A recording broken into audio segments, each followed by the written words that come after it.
नमस्कार, मैं हूं संजय सिंह और हाजिर हूं बिहार की 10 बड़ी खबरों के साथ। खबरों की शुरुआत करें उससे पहले हम अपने दर्शकों से अनुरोध करते हैं कि हमारे चैनल को आज ही सब्सक्राइब करें और हमें अधिक से अधिक सहयोग करें ताकि हम आपके लिए ताजा तरीन और राजनीति से जुड़ी हर अपडेट देते रहें। तो चलिए करते हैं शुरुआत। बिहार में नई सरकार गठन की गतिविधि तेज हो गई है। मंगलवार को जेडीयू के राष्ट्रीय कार्यकारी अध्यक्ष संजय झा और केंद्रीय मंत्री ललन सिंह विशेष विमान से दिल्ली के लिए रवाना हुए। एयरपोर्ट पर मीडिया ने सवाल पूछे लेकिन संजय झा ने कोई प्रतिक्रिया नहीं दी। सूत्रों के अनुसार संजय झा बुधवार को केंद्रीय गृह मंत्री अमित शाह से मुलाकात कर सकते हैं। बताया जा रहा है कि मंत्रिमंडल में बदलाव और सरकार गठन से जुड़े महत्वपूर्ण मुद्दों पर इस बैठक में चर्चा हो सकती है। बिहार की सियासत में हलचल तेज हो चुकी है और अगले कुछ दिनों में बड़े फैसले की उम्मीद जताई जा रही है। बिहार विधानसभा चुनाव परिणामों में एनडीए की पूर्ण वापसी के बाद सरकार गठन की प्रक्रिया तेज हो गई है, लेकिन जेडीयू विधायक दल की बैठक को लेकर अभी भी सस्पेंस बना हुआ है।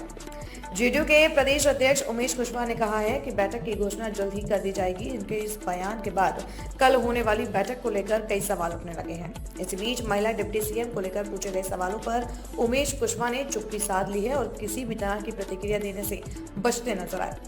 बिहार की सियासत में हलचल लगातार बढ़ रही है और जेडीयू की बैठक को लेकर सभी की नजरें टिकी हुई हैं। संजय यादव की सर अचानक कहा जा रहा है उनके को लेकर विरोध शुरू हो गया है। कल काफी भयंकर बवाल हुआ था राबड़ी आवास के बाहर भी और अंदर भी जाकर के लालू यादव शांत करते हुए दिखे थे लोगों को। क्या देखिए, उनके पार्टी के अंदरूनी मामला है, समझे, हम इसके बीच में क्या कहेंगे। अब वो पार्टी उनकी सोचे किसके लेके क्या हो रहा है, समझे, कितना इतना हार जो हुआ नहीं उसकी वो अपने समीक्षा करें, वो अपने देखें। देख लीजिए, एक ही बात हम आपको बताएंगे, एक काम का कोई विकल्प नहीं है। हमारे नेता जो है 14 करोड़ जो जनता है उनके लिए उनकी प्रतिबद्धता है और उसके लिए हमारे नेता काम करते हैं। काम के आधार पर लोग भरोसा जताए हैं, समझे। तो कौन क्या कर रहा है, कहाँ विपक्ष के हम हर आप जो मीडिया के साथी पूछ रहे हैं तो कोई टिप्पणी करना नहीं चाहते, वो अपने सोचे, पहले परिवार बचाए। राष्ट्रीय जनतांत्रिक गठबंधन में सभी दल अपनी अपनी भूमिका निभा रहे हैं और फैसले सामूहिक रूप से लिए जा रहे हैं। जदयू के कार्यकारी अध्यक्ष और केंद्रीय मंत्री ललन सिंह के दिल्ली दौरे को लेकर जदयू के प्रदेश प्रवक्ता राजीव रंजन ने कहा कि यह एक स्वाभाविक प्रक्रिया है। उन्होंने कहा कि एनडीए को प्रचंड बहुमत मिला है, ऐसे में जिम्मेदारियां भी बढ़ गई हैं और दिल्ली में होने वाली बैठकों को इसी संदर्भ में देखा जाना चाहिए। खींचतान को लेकर उठ रहे सवालों को पूरी तरह खारिज करते हुए प्रवक्ता ने कहा कि पहले भी विपक्ष ऐसे ही भ्रम फैलाता रहा है, लेकिन गठबंधन में किसी तरह का मतभेद नहीं है। उन्होंने यह भी कहा कि बीजेपी द्वारा नीतीश कुमार को सीएम चेहरा घोषित करने का मामला नया नहीं है, यह पहले भी होता रहा है और इसमें किसी प्रकार का विवाद नहीं है। राजीव रंजन ने विपक्ष पर तंज कसते हुए कहा कि एनडीए को इतना बड़ा जनादेश मिला है कि विपक्ष की दुकान बंद होने की नौबत आ गई।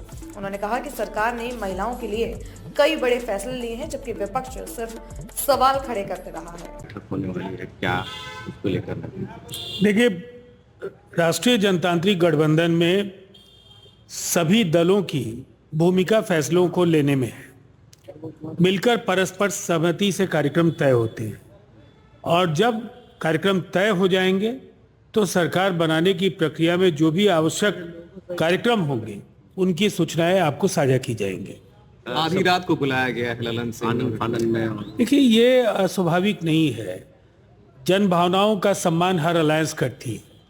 एक विराट जनादेश मिला है और उसके अनुरूप कई तरह के फैसले लेने हैं, तो हमारे गठबंधन में मिलकर हम फैसले लेते हैं।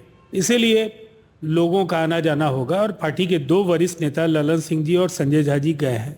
बातें चल रही है, अध्यक्ष पद को लेकर के विधानसभा के खींचतान चल रही है। मुझे तो ऐसी कोई जानकारी नहीं है। हमारे यहाँ खींचतान जैसा कोई सवाल तो उठता ही नहीं है।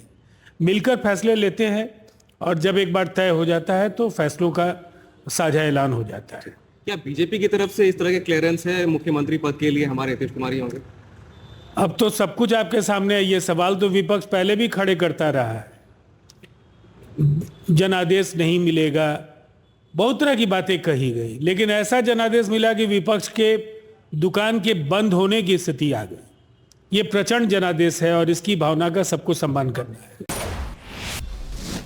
इधर किशनगंज शहर में एक बार फिर चिटफंड कंपनी द्वारा बड़े पैमानों पर ठगी का मामला सामने आया है। शुभंकर चिटफंड कंपनी ने 1.5 लाख रुपए लोन देने के मामले पर सैकड़ों महिलाओं से 5-5 हजार रुपए जमा करवाए और फिर अचानक दफ्तर बंद कर फरार हो गई। घटना के बाद हलीम चौक पावर ग्रिड के पास स्थित कंपनी कार्यालय के बाहर महिलाओं का गुस्सा फूट पड़ा और लोगों ने जमकर हंगामा किया। मंगलवार को जब महिलाएं लोन प्रक्रिया पूरी करने पहुंची तो ऑफिस का ताला बंद मिला। इसके बाद नाराज लोगों ने पत्थरबाजी की और किशनगंज बहादुरगंज मुख्य सड़क को जाम कर दिया, जिससे अफरा तफरी का माहौल बन गया। पीड़ित महिलाओं ने बताया कि वे लोन लेकर स्वरोजगार शुरू करने की योजना बना रही थी, लेकिन कंपनी के एजेंट पैसे लेकर फरार हो गए। लोगों का कहना है कि यह पहली घटना नहीं है, इससे पहले भी कई चिटफंड कंपनियां किशनगंज और आसपास के ग्रामीणों से करोड़ों की ठगी कर फरार हो चुकी हैं, लेकिन भोले वाले लोग बार बार इनके झांसे में फंस जाते हैं। सूचना मिलते ही टाउन थाना पुलिस मौके पर पहुंची और लोगों को समझा बुझाकर सड़क जाम खुलवाया। पुलिस ने बताया कि आवेदन मिलने पर पूरे मामले की जांच कर कड़ी कार्रवाई की जाएगी। इधर भोजपुर के चरपोखरी थाना क्षेत्र के डेकुड़ा पेट्रोल पंप के पास बड़ा सड़क हादसा होते होते टल गया, जहां सरार से यूपी के अयोध्या जा रही बालू नदी ट्रक सामने आई। एक वाहन को तेज चकमे से अनियंत्रित हो गई, खराब खड़ी ट्रक में जोरदार टक्कर मार दी। तेज धमाके से मौके पर अफरा तफरी मच गई। हादसे में बालू नदी ट्रक का अगला हिस्सा बुरी तरह से क्षतिग्रस्त हो गया, लेकिन चालक विनोद यादव और उपचालक मनीष यादव बाल बच गए। दोनों को मामूली चोटें आई और स्थानीय लोगों की मदद से पास के निजी क्लिनिक में उपचार करवाया गया। घटना की सूचना मिलने पर चरपोखरी थाना पुलिस मौके पर पहुंची और स्थिति का जायजा लेकर कार्रवाई शुरू की। ग्रामीणों का कहना है कि यदि हादसे के समय आसपास लोग मौजूद होते या ट्रक की रफ्तार अधिक होती तो बड़ी जनहानि हो सकती थी। फिलहाल पुलिस दुर्घटना के कारणों की जाँच कर रही है। उधर पटना जिले के दुल्हिन बाजार में अवैध बालू खनन के खिलाफ चली रात्रि छापेमारी के दौरान बालू माफियाओं ने खनन विभाग की टीम पर हमला कर दिया।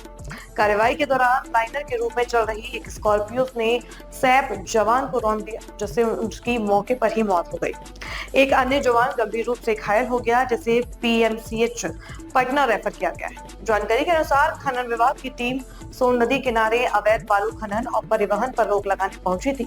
इसी दौरान बालू लदा एक ट्रैक्टर रोकने की कोशिश की गई, लेकिन चालक भागने लगा। उसके पीछे चल रही स्कॉर्पियो ने सैप जवान को कुचल दिया। सूचना मिलते ही दुल्हिन बाजार पुलिस ने स्कॉर्पियो को घटनास्थल से जब्त कर लिया है। बिहार में पल पल बदलते सियासी घटनाक्रम के बीच मंगलवार को एक और बड़ी खबर सामने आई है। पार्टी सूत्रों से मिली जानकारी के अनुसार गृह मंत्री अमित शाह बुधवार को पटना पहुंच रहे हैं। खबर है कि गृह मंत्री बिहार में होने वाले शपथ ग्रहण समारोह में भी शिरकत करेंगे। इस बीच भाजपा विधायक दल के नेता के चयन को लेकर राष्ट्रीय नेतृत्व ने उत्तर प्रदेश के डिप्टी सीएम केशव प्रसाद मौर्य को पर्यवेक्षक और केंद्रीय कानून मंत्री अरुण मेघवाल और साध्वी निरंजन ज्योति को सह पर्यवेक्षक नियुक्त किया है। इधर पूर्व कानून मंत्री और बीजेपी के कद्दावर नेता रविशंकर प्रसाद ने मंगलवार को मुख्यमंत्री नीतीश कुमार से मुलाकात की। खबर मुंगेर से है, जहां सोमवार देर शाम सिजेरियन प्रसव के दौरान 21 वर्षीय जूली कुमारी ने एक साथ 3 बच्चियों को जन्म दिया। धरहरा निवासी कैलाश कुमार की पत्नी जूली का प्रसव पीड़ा होने पर पहले धरहरा सामुदायिक स्वास्थ्य केंद्र ले जाया गया, जहां हालात गंभीर देख डॉक्टर ने उन्हें सदर अस्पताल मुंगेर रेफर कर दिया। अस्पताल प्रबंधक तौसीफ हसनैन की देखरेख में डॉक्टर स्मृति की टीम ने सिजेरियन किया और जूली ने 3 बच्चियों को जन्म दिया। अस्पताल के अनुसार जच्चा और तीनों नवजात पूरी तरह स्वस्थ हैं और SNCU वार्ड में रखा गया है। जूली की बहन ने बताया कि मायके वाले ही देखभाल कर रहे हैं, जबकि पति प्राइवेट वाहन चलाने के बावजूद पत्नी को देखने तक नहीं पहुंचे। 3 बच्चियों के जन्म से मायके में खुशी का माहौल है, लेकिन पति की बेरुखी ने विवाद की स्थिति बना दी है। डॉक्टरों का कहना है कि ऑपरेशन सफल रहा है और अस्पताल में बेहतर सुविधाएं उपलब्ध हैं। ये पेशेंट जूली कुमारी, हम जब मैंने देखा 8 बजे के करीब, तो पेशेंट 3 प्रेगनेंसी के साथ आई थी। इसका ट्रिपल प्रेगनेंसी स्पॉन्टेनियस कंसेप्शन था, कोई IVF की हिस्ट्री नहीं थी इसको। इसके घर से कोई भी नहीं था, सिर्फ एक माँ और बहन आई थी, हस्बैंड नहीं था साथ में। जब हम लोगों ने जांच का देखा तो कोई भी जांच के पेपर्स नहीं थे। फिर हम लोगों ने सारे इन्वेस्टिगेशंस कराए और तुरंत पेशेंट को OT के लिए लिया, क्योंकि दोनों बच्चे उल्टे थे, इसके ब्रीच प्रेजेंटेशन कहते हैं उसको। तो हम लोग इमीडिएट सिजेरियन करके तीनों बच्चे अभी हेल्दी हैं और ठीक है, माँ भी स्वस्थ है। बच्चा हाँ, थोड़ा सा ब्लीडिंग हुआ था, लेकिन ब्लड ट्रांसफ्यूजन हम लोग लगा चुके हैं, पेशेंट स्टेबल है। जी। जैसे कि आज जो स्थिति में नहीं, दिस इज़ नॉट राइट। ऐसे हर कोई नहीं सोचता है। ये तो थिंकिंग टू थिंकिंग पे डिपेंड करता है। अगर हम लोग सब ऐसा सोचने लगेंगे तो बहुत गलत बात है। इधर दानापुर थाना क्षेत्र के नासरीगंज स्थित HDFC बैंक के ATM में अज्ञात चोरों ने गैस कटर से मशीन काटकर लगभग 14,05,000 रुपए की चोरी कर ली। 4 चोर झारखंड नंबर की SUV पे से पहुंचे थे और तड़के करीब 3:45 बजे वारदात को अंजाम दिया। ATM में सुरक्षा गार्ड की तैनाती नहीं थी, जिसका फायदा उठाकर चोरों ने पहले CCTV कैमरे क्षतिग्रस्त किए और फिर मशीन से कैश निकाल लिया। घटना की शिकायत ATM सिक्योरिटी इंचार्ज ने दानापुर थाना क्षेत्र में कराई है। पुलिस CCTV फुटेज के आधार पर चोरों की पहचान में जुटी है। दानापुर थाना प्रभारी प्रशांत कुमार भारद्वाज ने बताया कि टीम सघन जांच कर रही है और चोरों की गिरफ्तारी के लिए छापेमारी जारी है। बैंक अधिकारियों और पुलिस ने घटनास्थल का निरीक्षण भी किया है। आज दिनांक 17/11/25 को प्रमोद भारती जो यूरोनेट सर्विसेज के उप प्रबंधक हैं, उनके द्वारा थाना पर आकर सूचना दी गई कि नासरीगंज अवस्थित HDFC ATM से में अज्ञात चोरों द्वारा गैस कटर से ATM को काटकर लगभग 14.5 लाख रुपए की चोरी कर ली गई है। उक्त घटनास्थल का निरीक्षण किया गया है तथा साक्ष्य संकलित किया जा रहा है तथा CCTV फुटेज एवं अन्य साक्ष्यों के आधार पर अभियुक्तों की गिरफ्तारी हेतु पहचान हेतु लगातार छापामारी की जा रही है। कांड प्रतिवेदित कर कांड अनुसंधान अंतर्गत। वहीं मधेपुरा सदर थाना क्षेत्र के वार्ड नंबर 1 में मंगलवार अहले सुबह चोरी की बड़ी वारदात सामने आई है, जहां इतिहास विभाग के विख्याता डॉक्टर संतोष कुमार के घर से करीब 4 लाख रुपए के सामान पर चोरों ने हाथ साफ कर दिया। घटना अलहे सुबह 3 बजे के बाद की बताई जाती है।